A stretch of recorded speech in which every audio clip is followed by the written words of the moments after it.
आज व्यू 360 में पाकिस्तान के वजीर खजाना वाशिंगटन में, IMF और वर्ल्ड बैंक से क्या उम्मीद की जा सकती है।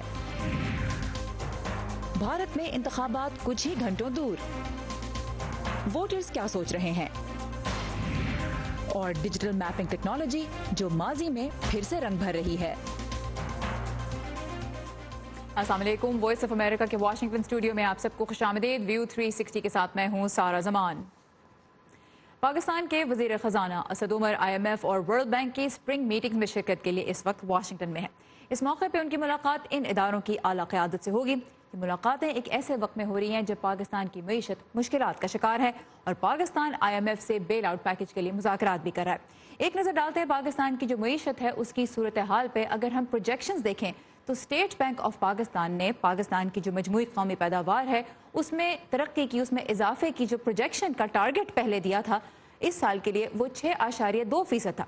मुश्किलात का अंदाजा आपको होगा इसमें रिविजन्स को देख के, जब हम ये देखते हैं कि इसमें न सिर्फ स्टेट बैंक ऑफ पाकिस्तान ने कमी की, 3.5 से 4% की ग्रोथ अब एक्सपेक्ट की जा रही है, बल्कि ADB यानी agricultural development bank, world bank और IMF तीनों ने ही पाकिस्तान की GDP में ग्रोथ की जो प्रोजेक्शन है उनमें कमी की है। तो इससे जाहिर होता है कि बैन अवी सतह पर भी पाकिस्तान की जो मईशत है उसकी मुश्किलात की जानिब भी इशारा होता है। अब स्प्रिंग मीटिंग्स इस वक्त हो रही हैं, उनमें किन मामलात को ज़ेर गौर लाया जाएगा उनके बारे में हम बात करेंगे असदुल्ला खालिद से, जो इस वक्त IMF के हेडक्वार्टर से हमारे साथ हैं। असद, पहले तो ये बताइए कि IMF की जो मीटिंग्स हैं इसमें दुनिया भर से ही हुकाम और माशी माहिरीन शिरकत कर रहे हैं और देखा हमने ये कि दुनिया भर की मईशत में तरक्की की शरह में कमी का ऐलान किया गया है। क्या वजह बताई जा रही है इसकी? जिस तरह से 193 ममालिक को मामले जो है वो 93 ममालिक को कवर करता है IMF का जो इकोनॉमिक आउटलुक रहती है, वर्ल्ड इकोनॉमिक आउटलुक जिस पर बात हुई है उस हवाले से जो प्रोजेक्शंस हैं दुनिया भर के लिए उसमें भी कमी की गई है। और जो मेन इश्यूज जो उसमें जिक्र हुआ है वो खासतौर पे अमेरिका और चाइना का जो ट्रेड वॉर चल रही है उसके हवाले से बात हो रही है कि उसकी वजह से काफी इम्पैक्ट आएगा, जो दुनिया भर की ग्रोथ रेट है उस पर इम्पैक्ट आएगा। इसके अलावा ब्रेक्जिट एक इम्पॉर्टेंट रोल प्ले कर रहा है। यूरो जोन में जो इश्यूज इस वक्त चल रहे हैं उसकी वजह से काफी हद तक जो है वो तरक्की की शरह कम रहने के हिसाब से। अच्छा, तो दो वजूहात आपने बताई हैं, एक ब्रेक्जिट हो गया और दूसरी अमेरिका और चीन के दरमियान जो तजारती जंग है वो हो गई। तो आपकी ऑडियो में थोड़ा सा हमें नॉइज पीछे से आ रहा है, इसलिए मैं चाहूंगी कि हम जो दूसरा सवाल है उसको भी अगर आप ब्रीफली हमारे व्यूअर्स के लिए बता दें। पाकिस्तान से मुतल्लिक क्या कहा जा रहा है वाशिंगटन में इस वक्त? सारा पाकिस्तान से रिलेटेड असद उमर आपने बता ही दिया जिस तरह से वाशिंगटन में है, उनकी आज एक फोरम भी वो अटेंड कर रहे हैं, उसमें भी वो पार्टिसिपेट कर रहे होंगे। इसके अलावा उनकी जो मीटिंग्स एक्सपेक्टेड हैं इसमें जो बेल आउट पैकेज है उसके फाइनलाइज होने की बात हो रही है और उसके बाद जो फॉर्मल साइनिंग है वो शायद अगले हमें 2 हफ्तों में देखने को मिलेगी। लेकिन पाकिस्तान की तरक्की के हवाले से जो टारगेट्स आपने बताए उसी तरह से IMF ने भी तरक्की के टारगेट्स जो हैं वो डाउनवर्ड्स रिवाइज किए हैं पाकिस्तान के, और जो मेन कंसर्न शो किए जा रहे हैं वो स्ट्रक्चरल इश्यूज हैं। उसके साथ साथ फिस्कल स्पेस जो है पाकिस्तान के पास वो बिल्कुल नहीं है, और इन्फ्लेशन के टारगेट्स भी हम देख रहे हैं कि वो भी अपवर्ड्स रिवाइज हुए हैं, ग्रोथ के टारगेट्स डाउनवर्ड्स रिवाइज हो रहे हैं, और जो with in the economy issues है जिसमें स्ट्रक्चरल इम्बैलेंसेस हैं, एनर्जी सेक्टर रिफॉर्म्स हैं, करेंसी के हवाले से बात हो रही है। तो ये सारी चीजें जो हैं इस दफा की मीटिंग में डिस्कस होंगी, जिसके बाद final bail out package Pakistan के लिए डिसाइड हो पाएगा। ऑलराइट, असदुल्ला खालिद हमारे साथ है IMF के हेडक्वार्टर से वाशिंगटन में। बहुत शुक्रिया सर। और पाकिस्तान की मईशत के बारे में कुछ जो अहम सवाल जहां वाशिंगटन में पूछे जा रहे हैं वही हम रखेंगे हमारे आज के मेहमान के सामने, डॉक्टर ज़ुबैर इकबाल जो माहिर मुआशियात हैं और एक लंबा इलस्ट्रियस करियर आपका रहा है IMF के साथ, so you know how things work at the back and. Sir, सबसे पहले तो यही बताइए कि पाकिस्तान की मईशत क्या ICU से निकल आई है जिस तरह वज़ीर ख़जाना कह रहे हैं पाकिस्तान के? क्योंकि अगर जब हम नंबर्स देखते हैं तो ग्रोथ की प्रोजेक्शन नीचे को जा रही है और इन्फ्लेशन ऊपर को जा रही है। देखिए, ये कहना बहुत मुश्किल होता है कि गवर्नमेंट के इकानमी स्टेबलाइज कर गई है। नहीं, याद रहे कि अभी तक इकानमी कंडीशन काफ़ी कमज़ोर है, और जैसे आपने फरमाया कि इन्फ्लेशन बढ़ रही है और ग्रोथ कम हो रही है, ये तो नॉर्मली ये चीज़ें इकट्ठी जाती हैं। जब ग्रोथ कम होती है तो उस वक्त इन्फ्लेशन यकीन बढ़ती है। असल मुश्किल जो है वो ये है कि हमारा मुल्क, हमारी इकानमी जो है वो अपनी कंडीशंस, अपने लिमिट्स से बहुत आगे स्पेंड करती रही है। हम अपने जिसे कहते हैं लिमिट्स के अंदर नहीं रहते और काफ़ी अरसे से नहीं रह रहे, तो होता यही है कि उसकी वजह से इम्बैलेंसेस पैदा हो जाती हैं और फिर वो इम्बैलेंसेस की वजह से आपको एडजस्ट करना पड़ता है। आपकी स्पेंडिंग बहुत ज़्यादा है, आपकी इनकम बहुत कम है, तो उसकी वजह से डेफिसिट पैदा होते हैं, आप बोरो करते हैं, फिर बोरिंग जो होती है उसकी मुश्किलात पैदा होनी शुरू हो जाती हैं। उसके साथ साथ चूँकि इकॉनमी कमज़ोर होनी शुरू हो जाती है तो फिर इकनॉमिक कंडीशंस की इस किस्म की इकनॉमिक कंडीशंस की वजह से एक्सपोर्ट्स की ग्रोथ कम हो जाती है, इंपोर्ट्स बढ़नी शुरू हो जाती हैं, उसकी वजह से एक्सचेंज रेट पे असर पड़ता है वगैरह वगैरह, जो कि पाकिस्तान में हुआ। लेकिन मैं इसलिए ये कह सकता हूँ कि अभी पाकिस्तान की इकॉनमी स्टेबलाइज नहीं हुई। ठीक है। उसकी वजह यह है कि टेम्परेरीली हमने बोरोइंग करके कंडीशन थोड़ी सी इंप्रूव कर ली है, लेकिन इसका मतलब ये नहीं कि स्टेबलाइज हो गई है, उसके लिए काम करना पड़ेगा। अच्छा, ये बताइए कि वज़ीर ख़ज़ाना असद उमर ने सभी से कहा है कि उनको तजावीज़ दें, आपकी भी उनसे मुलाकात हुई है, क्या तजवीज़ देंगे आप उनको? देखिए, जहाँ तक पाकिस्तान की मुश्किलात का मामला है वो सबको मालूम है, सल्यूशंस भी सबको मालूम है। असल प्रॉब्लम जो आ जाती है वो इम्प्लीमेंटेशन की बात होती है। पाकिस्तान ने पिछले 30 साल से वादे किए, इम्प्लीमेंट नहीं किए, जिसकी वजह से हमारी बड़ी एम्बैरेसमेंट है। तो इस हुकूमत के हाथ में क्या है? क्योंकि ये तो हम देख रहे हैं कि पिछले कई सालों का मसला है और मौजूदा हुकूमत भी ये कहती है कि उसको विरसे में मिले ये सारे मसाइल, लेकिन जाहिर है कि अब आप जीत कर आए हैं और एक मैंडेट लेकर आए हैं और ये हुकूमत चलाने की जिम्मेदारियों में से एक है कि माजी की गलतियों को सुधारा जाए। क्या करना होगा सुधारने के लिए और क्या हुकूमत वो इकदाम उठा रही? क्योंकि लोग परेशान नजर आते हैं। क्या लोगों की परेशानी इस वक्त जायज़ है या मईशत को ऐसे मुश्किल दौर से गुजरना होगा जिसके लोगों को अपने आप को तैयार करना है?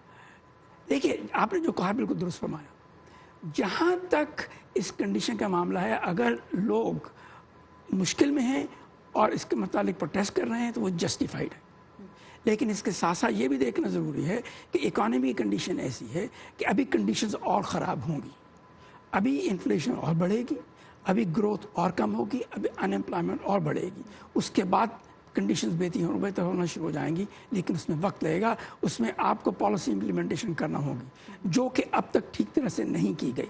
असल बात ये आ जाती है कि आपका जो सेविंग इन्वेस्टमेंट गैप है वो बहुत ज़्यादा है।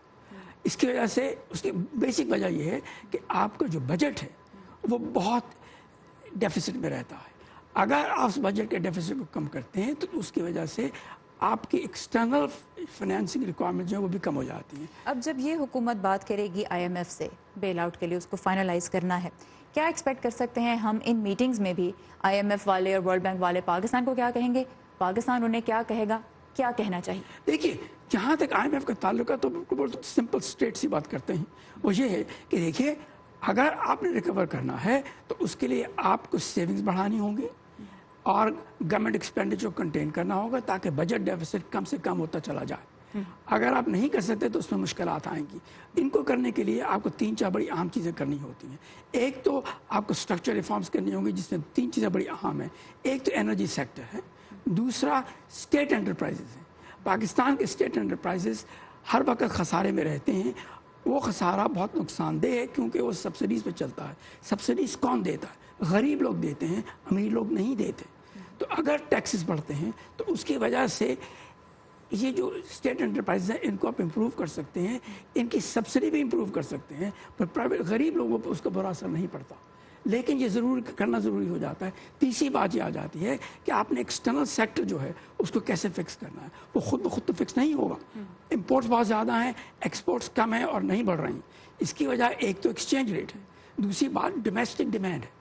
अगर डोमेस्टिक डिमांड बढ़ती चली जाती है तो फिर जो कुछ आप प्रोड्यूस करें वो डोमेस्टिकली कंज्यूम कर लेते हैं। अब ये आप मुझे बताइए कि एक आम बंदा जो ये सवाल रखे आपके सामने कि क्या हुकूमत ठीक कर रही है या नहीं ठीक कर रही है, एक मईशत के और माशियात के माहिर के तौर पे आपका क्या जवाब होगा? ठीक कर रही है, लेकिन आना इनफ नहीं कर रही, कम कर रही है। उससे कहीं ज़्यादा करना होगा, इससे भी ज़्यादा सख्त करना होगा, यकीनन करना होगा। बहुत शुक्रिया ज़ुबैर इकबाल साहब हमारे साथ थे, माहिर माशियात।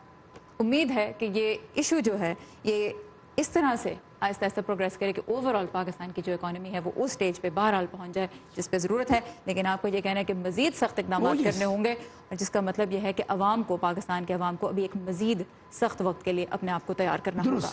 और मैं एक आखिरी बात कहता चलूँ, ये है कि गवर्नमेंट को ये चाहिए कि अगर वो किसी किस्म का वादा करती है IMF के साथ तो उसको पूरा करे, वरना वादा ना करे, कि उसकी वजह से नुकसान ज़्यादा होंगे, फ़ायदे कम होंगे। ऑलराइट, बहुत शुक्रिया आपके वक्त का ज़ुबैर इकबाल साहब। खुदा हाफ़िज़।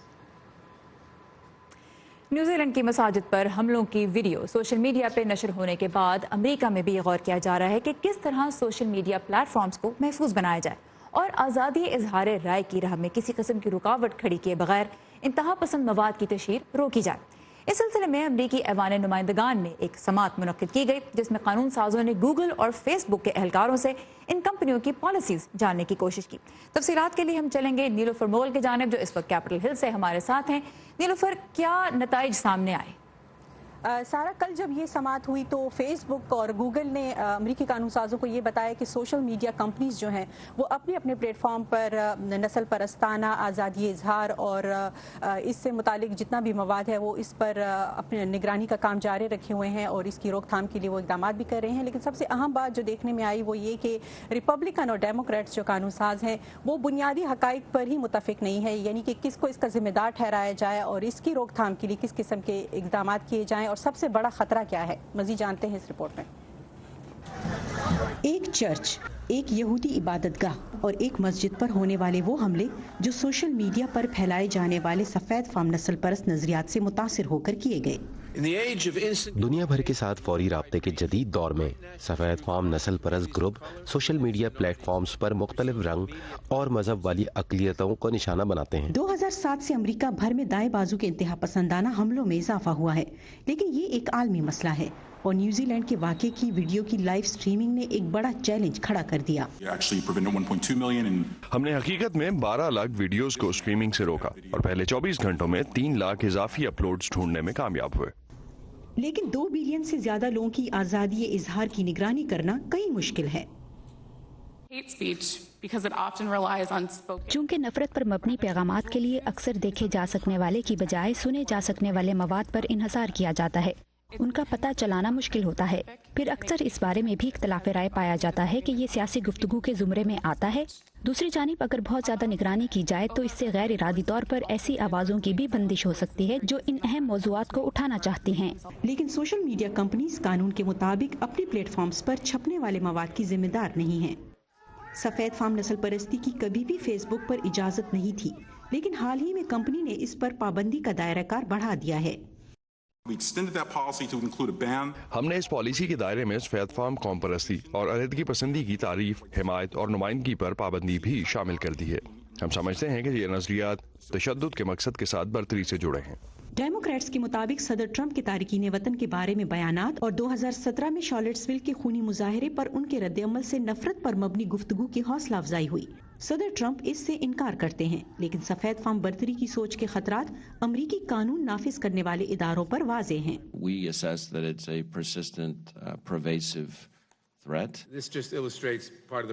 اور یہ مسئلہ اتنا بڑا ہے کہ اس سماعت کی لائیو سٹریمنگ کے دوران نسل پرستانہ مواد کی پوسٹنگ کی بھرمار کی وجہ سے کامنٹ سیکشن بند کرنا پڑا۔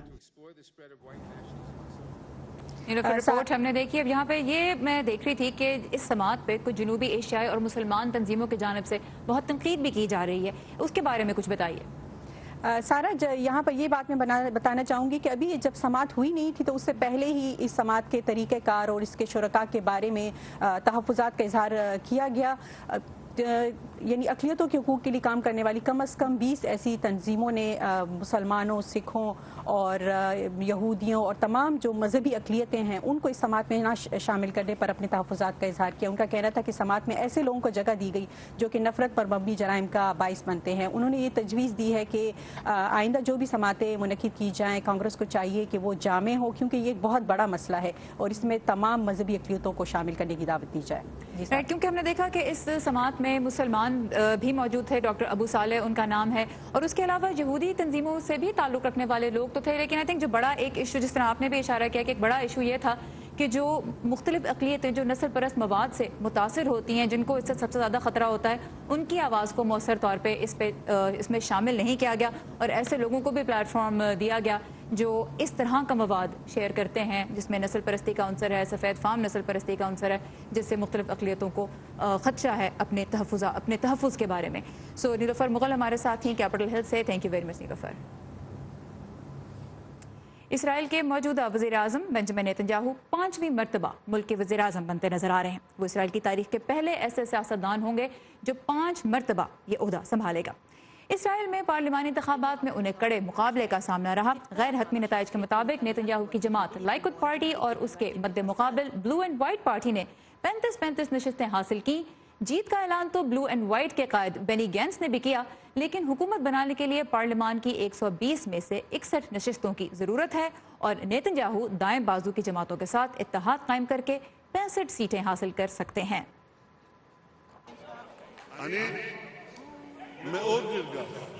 मैं बहुत मुतासिर हुआ हूँ कि इजराइल के अवाम ने एक मरतबा फिर 5वीं बार मुझ पर भरोसे का इजहार किया है और ये पहले से भी ज्यादा भरोसा है। अब फलस्तीनी क़यादत का कहना है कि उन्हें नताइज की रोशनी में इसराइल और फलस्तीन के दरमियान अमन मुआहदे की जानिब किसी पेशरफ्त का इम्कान नजर नहीं आ रहा।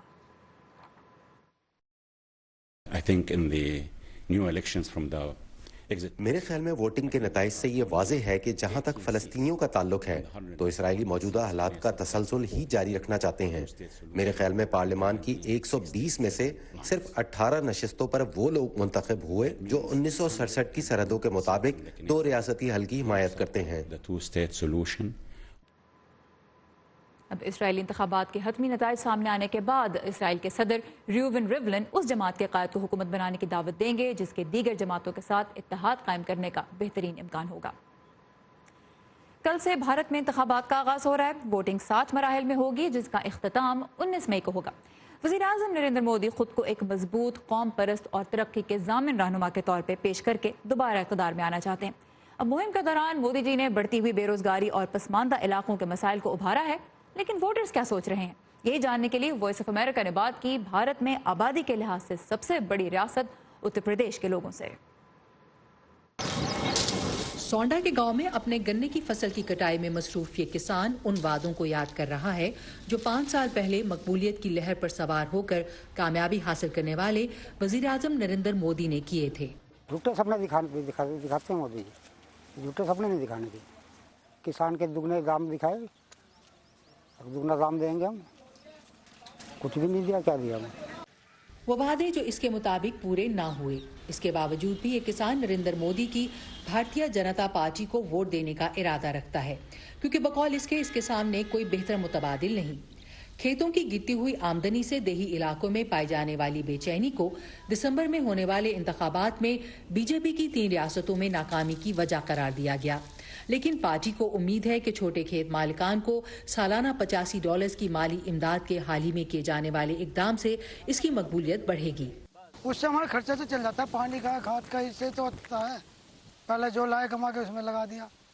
मीरठ के शहर में जहां से नरेंद्र मोदी ने अपनी 2019 की इंतखाबी मुहिम का आगाज किया है, सिद्धार्थ वाश जैसे कई लोग ऐसे लीडर से बहुत मुतासिर हैं जिसने उन फजाई हमलों का हुक्म दिया जिनका टारगेट भारत के मुताबिक पाकिस्तान के अंदर जंगजुओं का कैंप था।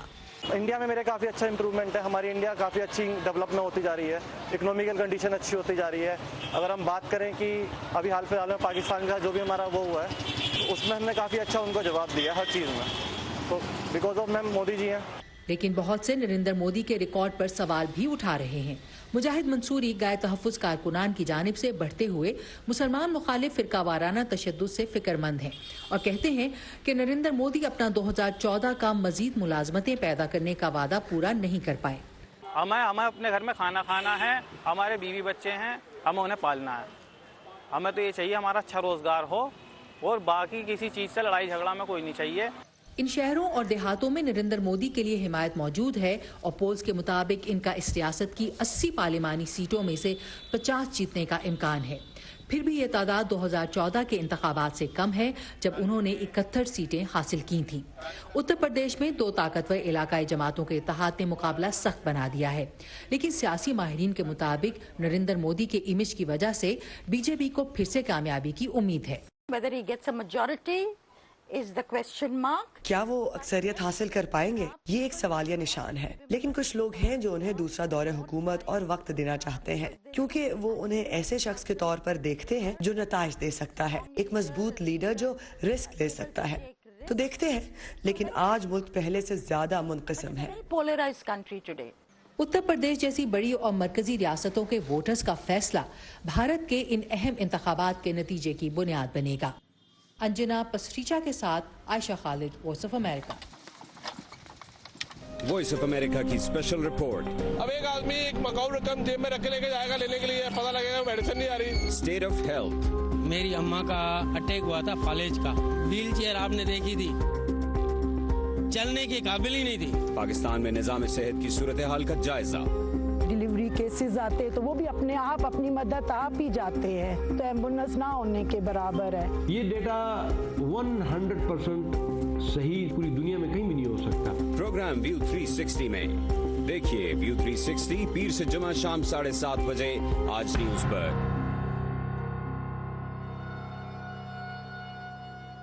हमारी special report state of health आप देख सकेंगे पीर 15 अप्रैल की शाम से प्रोग्राम व्यू 360 में। पाकिस्तान समेत दुनिया के मुख्तलिफ हिस्सों में रोनुमा होने वाले अहम वाक़यात की तफसीलात आपको मिलेंगी हमारी वेबसाइट urduvoa.com पर, और इसके अलावा आप आ सकते हैं facebook.com/voa उर्दू के पेज पे। हमारे फेसबुक पेज पे हम आपके लिए रोज़ाना लाइव न्यूज़ बुलेटिन पेश करते हैं शाम 7 बजे से 11 बजे तक। इसके अलावा दिलचस्प लाइव इंटरव्यूज़ और वीडियो ब्लॉग्स भी आपको हमारे फेसबुक पेज पर मिलेंगे। इंटरनेट के जरिए आज हम उन जगहों की सैर भी कर सकते हैं जो हमसे हज़ारों मील दूर हैं, लेकिन कई सौ साल पुरानी इमारतों, गलियों और आर्ट के नमूनों को उनके असल माहौल में देखना जब उनकी परफेक्ट तस्वीरें नहीं उतारी गई थीं, क्या ये भी मुमकिन है? डिजिटल मैपिंग टेक्नोलॉजी हमें इसके बहुत करीब ले आई है। मज़ीद जानते हैं आज के टेक सेगमेंट में।